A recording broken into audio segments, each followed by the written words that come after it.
Kalau di Soekarno-Hatta itu lebih keras lagi tuh. Mereka ditangkap, ditahan 6 jam, disuruh push up. Sampai akhirnya saya telepon dirutnya Angkasa Pura II kalau tidak salah, dan saya bacakan pasal sama dia bahwa itu termasuk pasal penyanderaan.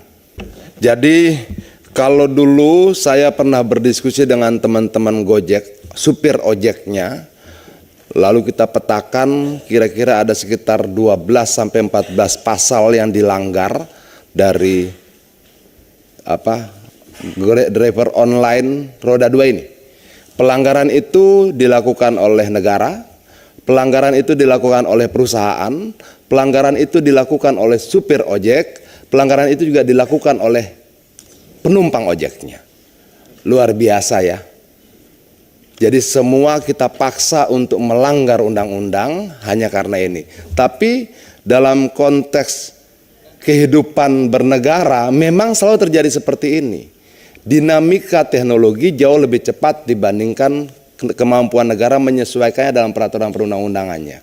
Walaupun sebenarnya peristiwanya sudah sangat lama, 15 tahun. 15 tahun sudah berjalan. Jadi kenapa kemudian merevisi undang-undang ini menjadi penting? Karena kita tidak mau masuk tahun ke-16 mengkhianati undang-undang. Kita tidak mau masuk ke tahun 17 mengkhianati undang-undang. Kira-kira seperti itu. Nah, di sisi yang lain begini. Dulu banyak sekali R4, R2 yang ditangkap di bandara. Ditangkap di Bandara Soekarno-Hatta, di Halim, Adi Sucipto, di Surabaya dan sebagainya. Lalu saya mendatangi mereka. Kalau di Soekarno-Hatta itu lebih keras lagi tuh. Mereka ditangkap, ditahan 6 jam, disuruh push up. Sampai akhirnya saya telepon dirutnya Angkasa Pura II kalau tidak salah, dan saya bacakan pasal sama dia bahwa itu termasuk pasal penyanderaan. Oke. Nah, yang menarik adalah pihak aplikator nggak peduli peristiwa itu terjadi. Mereka tidak peduli supirnya ditangkap, disuruh push up, di beberapa tempat dipukuli dan sebagainya. Mereka nggak peduli.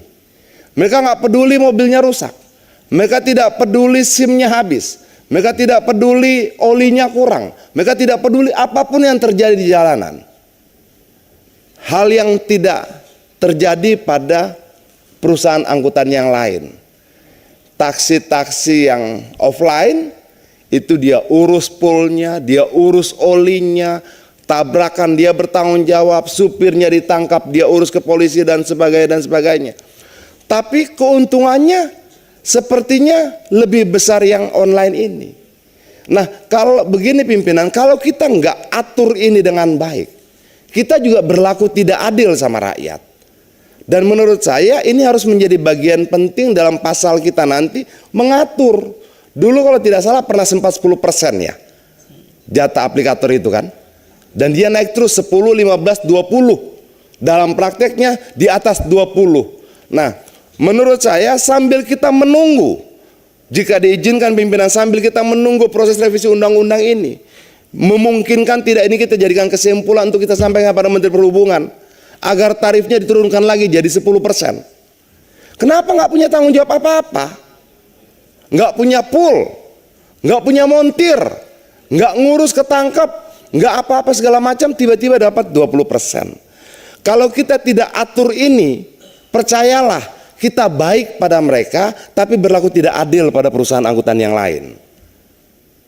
Nah, untuk itu menurut saya pimpinan, kalau bisa kesepakatan kita bersama, rekomendasikanlah paling tidak sambil kita menunggu revisi undang-undang ini, jangan kita biarkan penindasan terhadap supir ojek itu semakin lama berlangsung. Rekomendasikan permen yang mengatur 20% itu diturunkan segera.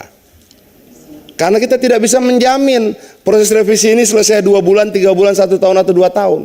Walaupun saya berharap selesai dalam 1-2 bulan ini. Kenapa? Negara ini tidak boleh berlama-lama mengkhianati produk undang-undangnya. Terima kasih pimpinan.